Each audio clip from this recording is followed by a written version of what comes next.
Alright, guys, I am back for some more reading. Proverbs 24. Hope everyone's having a great day, staying warm. It is getting colder and colder by the day. So I know my wife's not a big fan of the winter. My kids love it because they like the snow, but they don't like the cold either. So hope everyone's just staying warm and doing their best to enjoy themselves and enjoying their nice, cool, dark, I like to say cozy evenings because I like to stay warm, wrap up in my favorite blanket with my kids, snuggle, maybe watch a movie or something like that before we all go to bed. So I hope everyone's enjoying themselves, but I'm going to start reading Proverbs 24. Here we go. Don't envy evil people or desire their company, for their hearts plot violence, and their words always stir up trouble. A house is built by wisdom and becomes strong through good sense. Through knowledge, its rooms are filled with all sorts of precious riches and valuables. The wise are mightier than the strong, and those with knowledge grow stronger and stronger. So don't go to war without wise guidance. Victory depends on having many advisors. Wisdom is too lofty for fools. Among leaders at the city gate, they have nothing to say. A person who plans evil will get a reputation as a troublemaker. The schemes of a fool are sinful. Everyone detests a mocker. Those pauses are important, guys. If you fail under pressure, your strength is too small. Rescue those who are unjustly sentenced to die. Save them as they stagger to their death. Don't excuse yourself by saying, "Look, we didn't know."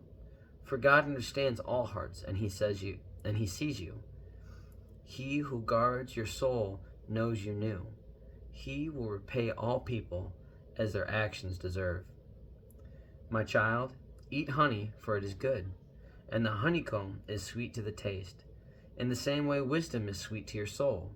If you find it, you will have a bright future, and your hopes will not be cut short.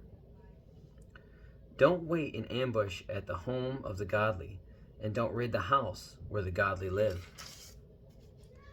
The godly may trip 7 times, but they will set up again. Oh, my kids are fighting a little bit, wrestling with each other. I think Mom got them before I did. Sorry about that. The godly may trip 7 times, but they will get up again. But one disaster is enough to overthrow the wicked. Don't rejoice when your enemies fall. Don't be happy when they stumble, for the Lord will be displeased with you and will turn His anger away from them. Don't fret because of evildoers. Don't envy the wicked, for evil people have no future. The light of the wicked will be snuffed out. My child, fear the Lord and the King. Don't associate with rebels, for disaster will hit them suddenly. Who knows what punishment will come from the Lord of the King? Now we have a new title, if you will, focus. More sayings of the wise. So actually it's just a continuation of what we were already doing. Here are some further sayings of the wise. It is wrong to show favoritism when passing judgment.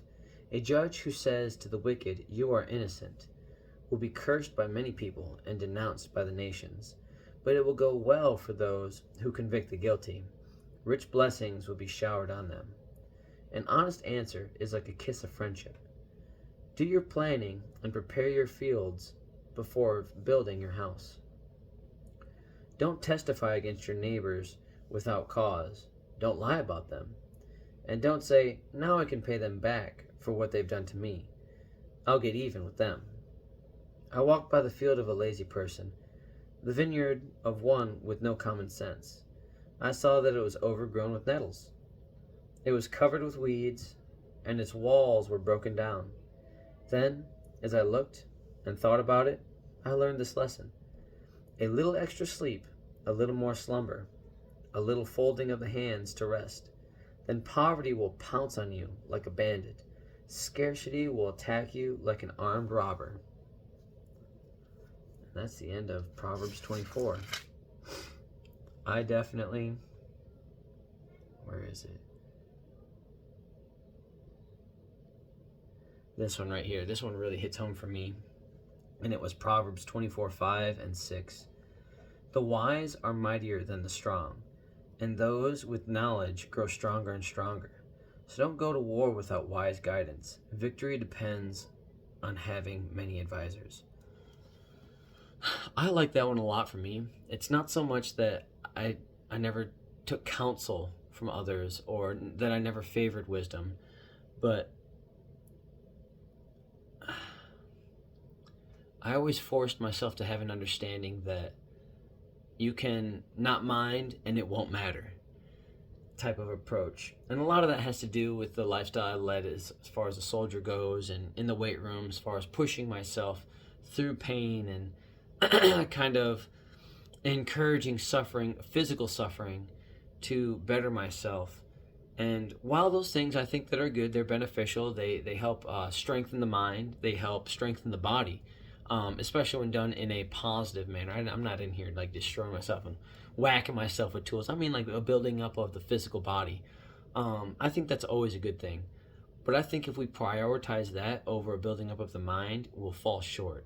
There's been plenty of times that I've pushed myself to the point where my body didn't want to go any farther, but because my mind was strong, I was able to push through. I think the strength of your mind and the strength of your will is so much more profound than the strength that your body can ever achieve. That there's so many people that enjoy being a good testament to these things. People like, and I don't like to adhere to all the things that they say, and I wouldn't say that I would support them in everything that they do, but you'll get guys like David Goggins that do these ultra marathon runners and the strength of the mind and how you can push through things. And I completely agree. If you have a strong mind, the things that you can force your body through, the things that you can do, and not even physically, but intellectually, it's so much more profound than simply being a strong body. The body will never be stronger than the mind, ever, ever, ever. It simply can't do it. If your mind wants to give up, it doesn't matter how strong you are. And that's a testament to people that struggle with depression. That's a testament to people who struggle with addiction. It does not matter the level of physical strength your body has at all. It doesn't matter one bit. It only matters the strength of your mind. And in this part, as we continue to learn through, the strength that you have in your relationship with Jesus Christ. All those things are non-physical. Are there physical acts that can strengthen those things? Absolutely. But those are not the foundation of it. And that's something that I'm trying to constantly remind myself of, that it's important that I do my morning exercises. And you guys see this right here. All my weight room stuff every once in a while. You'll see my squat rack behind me and all the things that I'm really trying to work on myself and bettering myself. But through that, I make sure that I prioritize reading. I make sure that I prioritize my daily devotional. And I spend time with fellow Christians, other members of my Christian faith that I would consider to be theologians that are very well versed in the Bible and understand and can even make inferences. And because not everything, like in parables, there's inferences to be made. It's not all extremely black and white.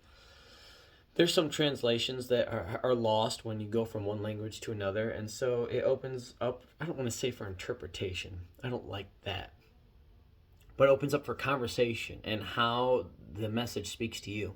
And I like having those conversations.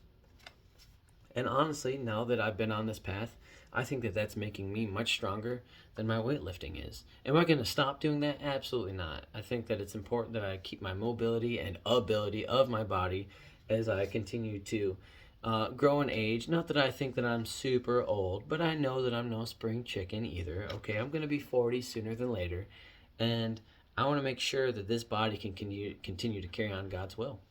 And that's really what, now for that only reason, is enough for me to want to get up and make sure that I can move and make sure that I can do, because it's a temple, okay? So all these messages, all these words, they're not my words, but if I'm going to carry them to where God needs me to, I need to make sure I got a body that can do it. Not that he needs me to do that, but if he's got to have me go somewhere, he's going to make sure that this body can do it. And I'm going to keep doing that just in case I get called upon for whatever that may be. But that's what I got, guys. Tomorrow we'll be reading Proverbs 25. I hope you guys have a good night. I love you. Jesus loves you. And I will talk to you guys later. Have a good night.